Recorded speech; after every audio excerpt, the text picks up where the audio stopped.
reflection of governance and management of the ACHS, Chile. The mission of the ACHS was to tackle the problem of occupational accidents and work-related illnesses.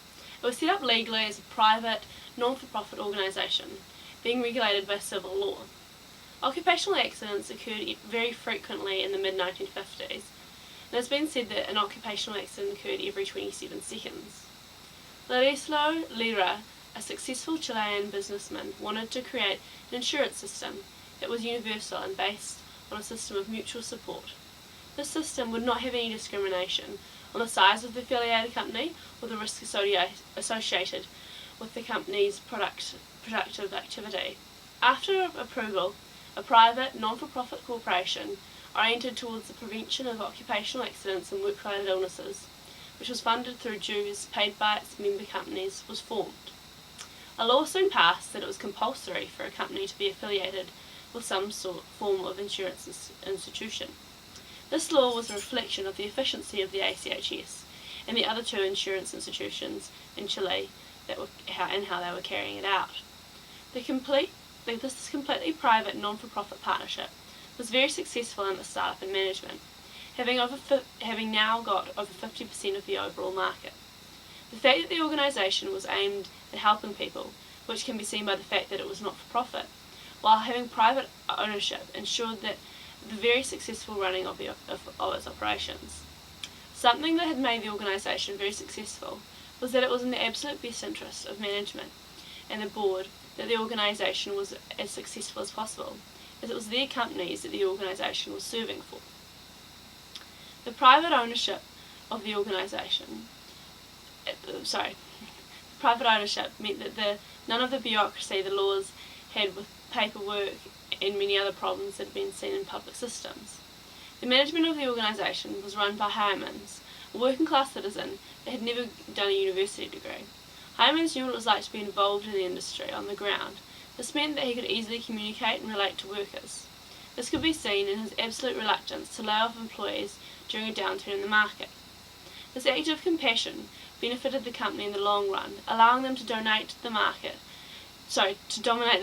when the economy had another upturn, as everything in the company was already running smoothly and efficiently, without having to hire substantial numbers of staff as other organisations did. This made the ACHS stronger than ever. Decisions within the ACHS are made by board members. Everyone on the board has a vote, apart from the chairman, who has two.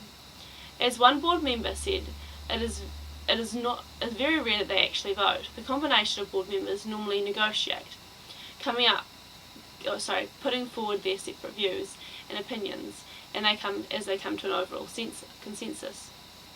Don Eugene and Edwards work together as a team to create a strategy, looking at possible problems that may arise, and then implement the strategy. The first requirement of a strategy is that it must meet the financial target of 6% profit on revenue.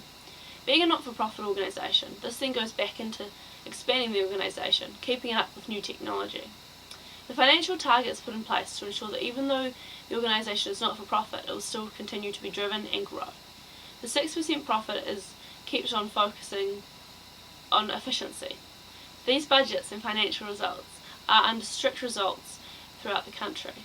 Board members are constantly supervising them. In order to keep the 6% profit, the organisation began to offer services to private patients also, which generated more revenue than through affiliated companies. The issue that has arisen when the report was written was that they had a large amount of assets that were not getting enough demand, even with private patients and while holding the majority of the market. It could be said that the organisation did too good a job in the prevention of accidents. They were forward-thinking and can see that this can be problematic in the future. After speaking with the MSCC, their nearest competitor in the market, and finding that they also had issues, they started negotiating. The solution that management has to ponder over is whether they form an alliance with the MSCC. In this alliance, they would only use one of the company's buildings, or the two corporations' buildings, which would reduce costs and mean that the other building could be sold or leased out. The solution would generate savings in medical costs of $575,000 for the ACHS and $244,000 for the MSCCC. The concern that the affiliated companies have, however, with this is that the merger treatments may decrease in quality, as the MSCCC has a lower standard of care about its patients and affiliated companies. A risk of merging with your other major competition is that service and competitive nature within the organisation may drop due to a lack of competition, which could mean that the organisation would not be as on top of its game. In addition to this, Hyman's, at the age of 80, who has led the institution for more than 4 decades, is about to retire. Whether the replacement CEO is involved in the merger is another question that needs to be assessed, which some board members feel quite strongly about.